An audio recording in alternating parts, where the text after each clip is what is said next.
Hello and welcome to Me and My Golf TV. You've joined us here at the Asprey. I'm Piers Ward and this is Andy Proudman. Yes, and today we're testing out the new Swingtalk golf swing analyzer to see if it can help you take charge of your game.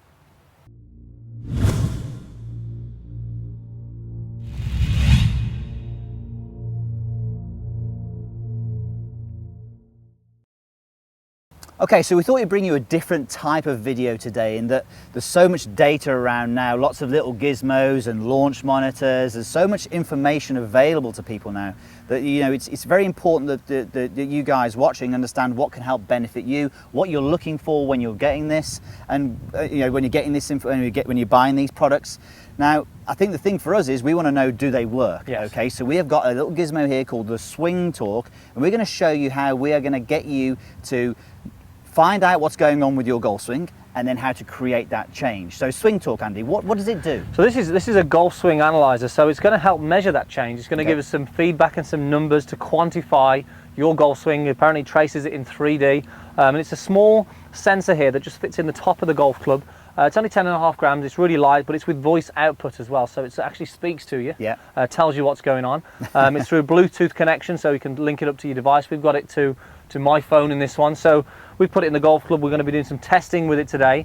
We're going to be showing you how you can use this to not only measure your swing, but then to create a change and see if you can sort of build a more consistent swing. So it captures the three-dimensional movement of the club through the shot, basically. So that's actually it's very useful to a lot of people. We straight away sort of talk about changing swing paths, to help create change, obviously. So I think actually that's what we need to do now today, isn't it? Let's just pick a shot. Maybe let's pick the slice, okay? The most common one that we see, the numbers that we see from that. I'll actually get you playing a couple of slices, sure, maybe. I can do that. We'll create those, we'll get those numbers, and then we'll actually see if we can change it using the device. Okay, right. Good stuff.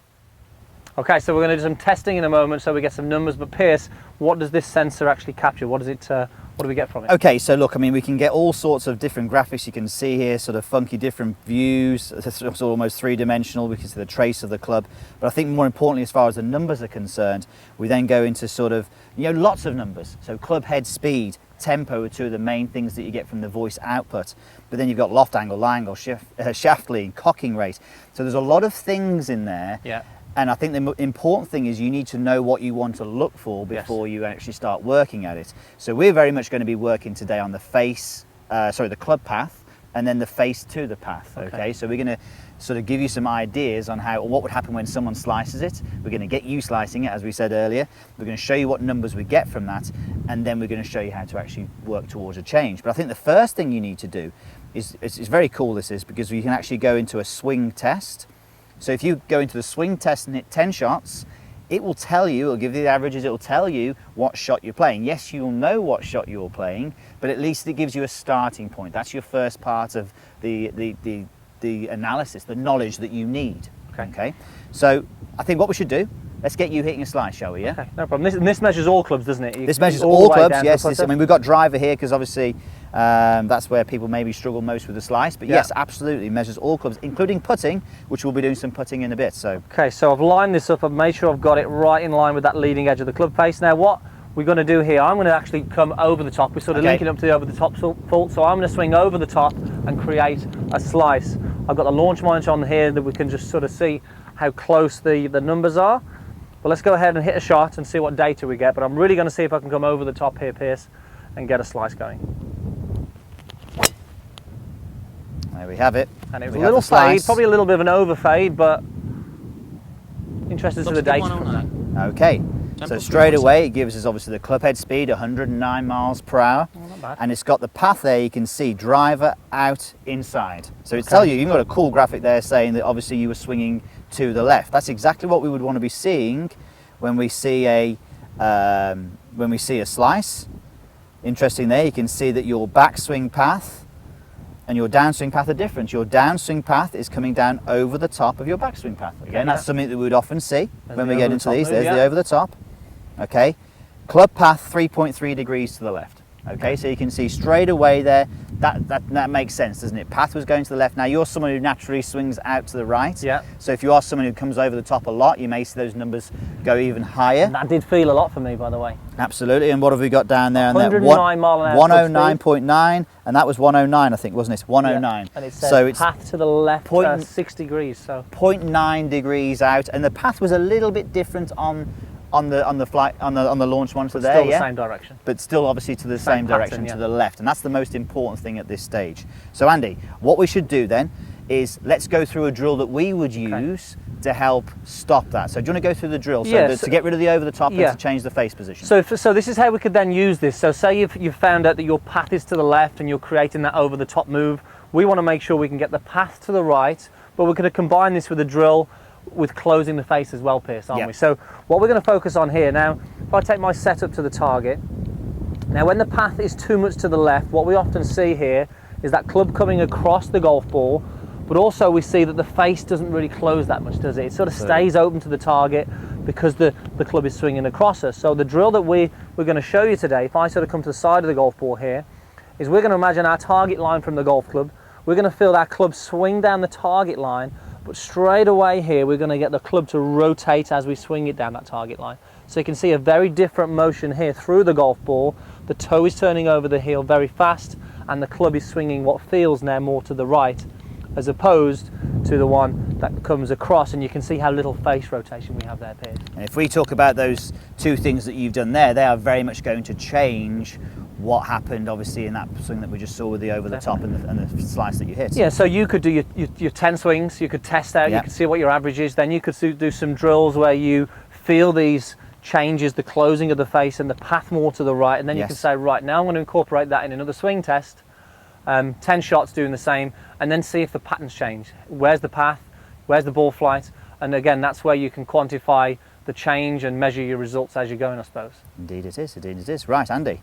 So have a go at that drill for me again, just have again that feeling. So this is helping promote that ability to get that path to the right and to get that face closing more through the hitting area. So I would expect to see a very different result from doing this. I hope so, and our Piers as well. I hope so. Okay, should we give that a go? Let's give it a shot. I'm just going to make sure again it's lined up. Got to keep checking that just to make sure the results you get are correct. So from here now, I'm going to get a different feeling now. Path is more to the right and the club is going to close. Okay, not coming back as much as maybe you'd want to. Yeah, so no, it's definitely started right. 101. So straight away, okay, obviously you can tell that you're doing a drill swing because the club head speed dropped. So we went down to 101. It's just analysing there. I think you just must have just knocked it there, but that's fine. Now straight away we can see that we've got inside, okay? So your path has now changed. Yeah. So you've gone from having a path which was too much to the left to a path which is now more to the right. Or at least squarer anyway, we're more on plane. So you can see the downswing is very is very big difference now in the graphic that they show you there. That can be enough for some people. Yeah. Let's go into the details on this one. So now we've got a club path 6.9 degrees out to the right. Okay. So for you, we said that for you swinging over the top is actually quite hard. You normally would, so it was easy for you to do. When you're doing this at home, you might not find it as easy to do as Andy. And I was trying to get it more inside. So from already an inside swing to me trying to get inside, as we can see that's created a big number. Yeah, and you can see the face to path is virtually the same as what it was before, but obviously the path is a long way right of what it was. And what does it say the face is like there? 1.3, so 1.3 left of it. So that's telling you that you're obviously going to be able to create a bit of a draw, but maybe with that path being so far right, you weren't able to get as much of a draw. Okay, so that's a look. It's a very simple way. You know, we've incorporated a drill that we would use there, but by getting that information straight away, you're going to find it very easy to actually create change. And I think you'll find that when you're hitting shots, you may need to exaggerate to change these numbers, but at least you've got the information there. Yeah, and I think for somebody who goes down the driving range who, let's say, hits a basket of balls with no feedback whatsoever in terms of no idea of one swing to the next. You know, this is, I suppose, an app that you can hit a shot and then instant feedback. You say, okay, well that path was to the left. This was, you know, there's some feedback that you can make a change. Where most people are going down the range and not really using the results and not really aware of what they're doing. There's a very small percentage of people who practice who practice really well. A very small percentage of people who practice really well by having a device like this, which gives you that instant feedback. You know, you are going to be able to at least create some changes and be able to, you know, create better habits for yourself, definitely. So that's the driver. Let's do some putting, shall we? Putting, let's get to the putting. Okay, so we're here on the putting green at the Asprey. We're going to now test out what it's like in the putter. So we're going to be talking about really some of the things that we look for and the common mistakes that you guys make. But Pierce is our guinea pig today, so he's going to be testing out. I'm looking forward to this because I always need help on putting. Let's see what happens. Let's see what we get with this then. So we've got about 20-foot putter here, Pierce. Yeah. Let's go ahead and see if we can roll one in. Let's see if we can get it going. A little bit pacey. Let's have a look. It's analysing there. Okay, so it says here tempo 1.9. We've got inside to inside, so it says the path isn't sort of too bad there. Okay. Face angle, it says negative 1.2 degrees, which is slightly left. So it might be just slightly off on that one. But let's have a look at the actual motion of the golf swing here. It says your tempo is 1-9 to 1. The goal is 2-0 to 1. So obviously you've got a goal that you can set to. Yeah. And if we take a look at your actual stroke, it was 13 inches long on the backswing, 26 inches long on the through swing. And now that is something that we see a lot with our students. They've got a very short backswing, Pierce, and a lot of an acceleration through the ball, which makes it very difficult to judge distance. So the tempo and the smoothness or the length of the swing is a key for us, isn't it? You can see by that putt, as soon as we hit it, I knew straight away that it was a bit aggressive. And it's interesting that you say that. Obviously, by having a through stroke, which is so much longer than the backstroke, it's obviously ended up with the ball going well past the hole. My pace control was not so good. Okay. So for pure pace control, that part of the app is perfect for me, because what I would work at then is I'd work at matching both of those up, and obviously the tempo would adjust as well. So we want to see something, let's say, closer to the back and through swing being similar distances. Yeah. Let's take a look. Let's have a go at that then. Have a go at that, let's see if we can do a couple of putts and get them closer, and we'll obviously get the information up on screen. So what I'm going to do, the main thing, so my main focus now is to not sort of decelerate, is to keep the tempo, that pendulum motion, I suppose. Okay. Keep that tempo more regulated, but I'm going to shorten my backswing, my through swing, shorten my through swing. Okay. Now that happens with a lot of people. They left it a little short there. Yeah. So because he shortened the through swing, tempo 2.0. He didn't actually lengthen the backswing, so he sort of kept that short backswing and then short through swing, and needed a slightly longer backswing to see that. Okay, now the tempo is better. It says 2.0 as opposed to it was 1.9 before, so much better there. Face angle was slightly better, 0.7 degrees. Let's have a look at the motion. How did that feel? Did it feel quite even? It felt better, but you're probably going to tell me it was still long on the way 12 through. inches back, 16 inches through. Yes, that's interesting. So good feedback for you. Big drop down. I've tightened that gap down there, but absolutely that was. So let's see if you can get a better putt and also a better numbers. Let's see if you can get them closely matching. Well, pace control on that second one was a lot better, wasn't it? So I think, as you said, I'm going to feel on this one, then I'm going to go slightly longer on the way back. Okay, it's longer to shorter on the way. So it's going to be a little bit sort of softer tempo as well. Okay, almost there. Better putt than the last one. Oh, it's analysing. Let's see what data we've got. Tempo Again, 2.0. your tempo's good, 2.0. Face angle says 1.9 degrees negative. But let's have a look at the important thing for us. Maybe did that feel closer? Bit of toe for me as well, that was. But yeah, okay. Yeah. Okay, 12 inches back. Yeah. 19 inches on the way through. Oh, wow.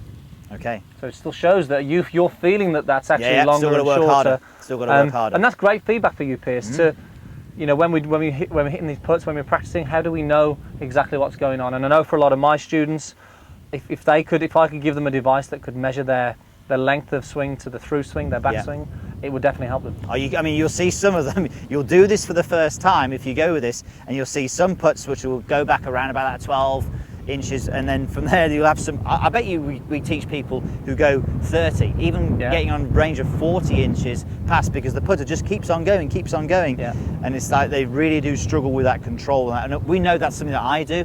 That, Andy's always saying to me, that backswing is too short and the through swing is too long. So matching those two up, I'd have to work even harder now. And I actually thought that third one was pretty good, but it just shows you feeling real. Definitely, and one of the most important things about putting is distance control. So, great way to check it. It got better though, come on, it did get better. Well, you didn't hold one. It got better though. Okay, so there you have it. Great way to practice if you want to see some numbers. Make sure you check out Swingtalk, and also guys, post any questions you have down below. We'd love to answer them, and also subscribe to the channel below here for videos every single week. And also guys, for maximum improvement, why not combine that with our 4-part video series, Turn Your Slice into a Draw. Go to meandmygolf.com, 7-day free trial, combine Swingtalk and the 4-part video series. There you go, maximum improvement. No more slice.